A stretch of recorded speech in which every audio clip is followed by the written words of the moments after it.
What's up Rangers? Welcome sa panibagong episode ng Blue Ranger Vlogs dito sa ating channel. At ako ang inyong Blue Ranger na laging kaagapay sa pag-review ng mga motorsiklong kaibigan ninyo. Nagbabalik ang inyong Ranger after few months, Rangers. At eto na, Motorstar Easy Ride 150CL. Panonorin na po natin, kulay pula po yung review natin, pero marami pong kulay na available sa Motorstar. Excited na ako Rangers, kaya simulan na natin ito. Huwag na tayo magpatumpik-tumpik para makita nyo lahat ng specs and features na gusto ninyo. Let's go!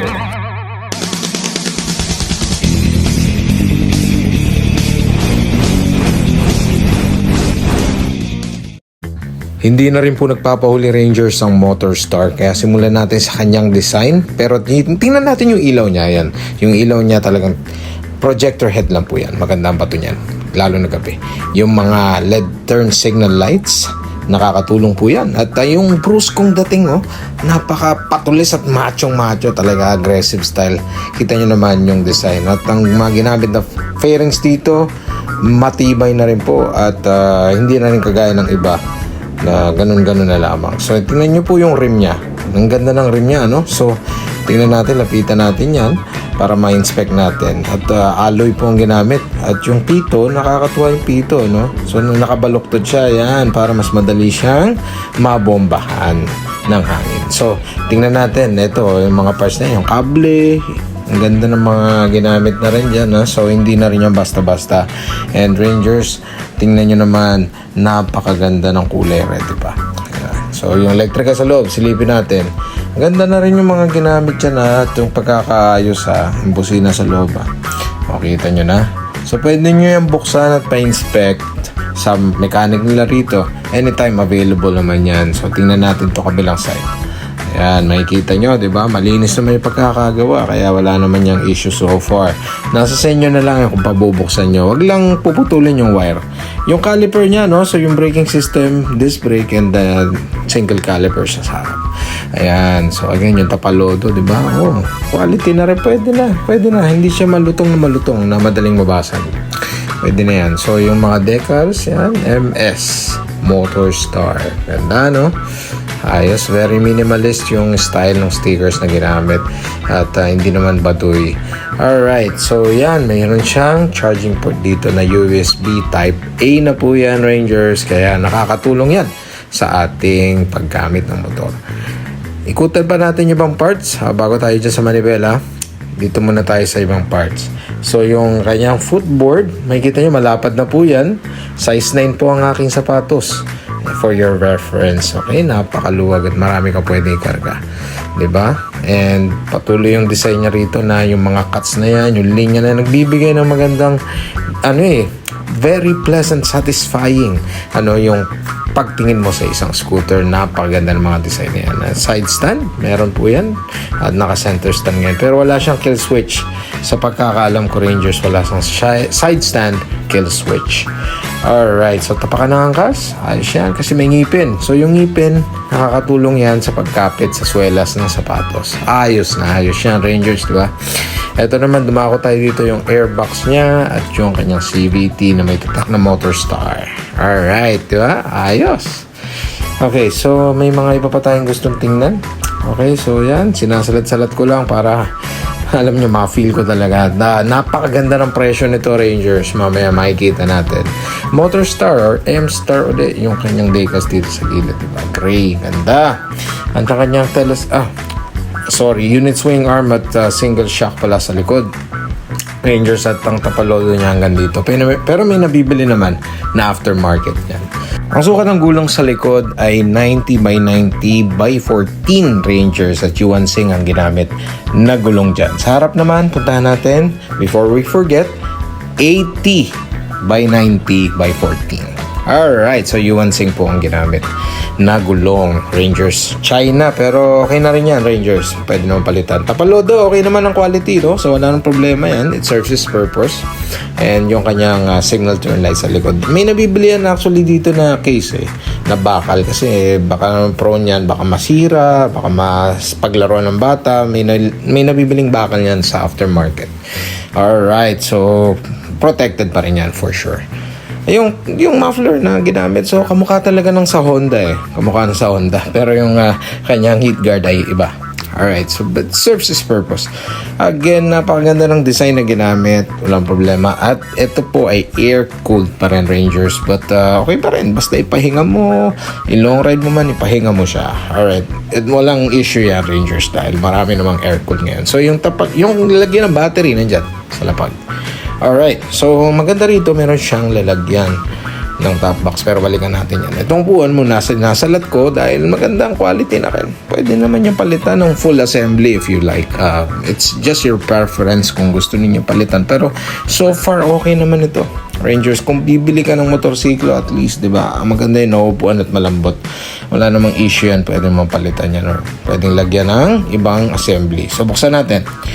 Ayan, so makikita natin walang spring, but it's okay. Walang problema. Ito yung loob mismo. Alright. So, kagaya din ng Honda Click 125. Diba? Yung itsura niya. So, may malalagay kayo. Yung bag ko, nilagay ko. Ayan. So, makikita ninyo. Para, for your reference, more than 1 liter yung bag ko. Yung capacity yan dyan. Ganyan ang itsura niya, Rangers. At, syempre, kung ikukumpara nyo sa inyong ginagamit ngayon, o kung mayroon kayong mga ilalagay in the future, diba? So, yung tangke naman, ito. Binuksan ko yung tangke, so makikita ninyo yan. Roughly 4 to 5 liters ang kasya. Alright, so yun naman ang mahalaga, Rangers, dahil tayo ay bumibili ng mga investment para magamit natin ang gusto.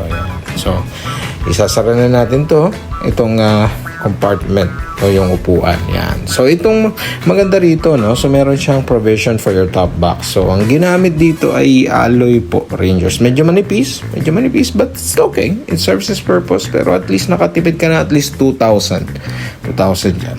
Kasi ganun naman talaga. Papakabit mo pa, full assembly na yan. Isang buo na yan, Rangers. So, pwede naman palitan if you want. Kung masira man, hopefully not. But, yun Rangers, di ba? Ayan. So, makikita natin ulit. Dito punta tayo rito. Sa manibela. Ito na. Oh, before that, yung susi muna.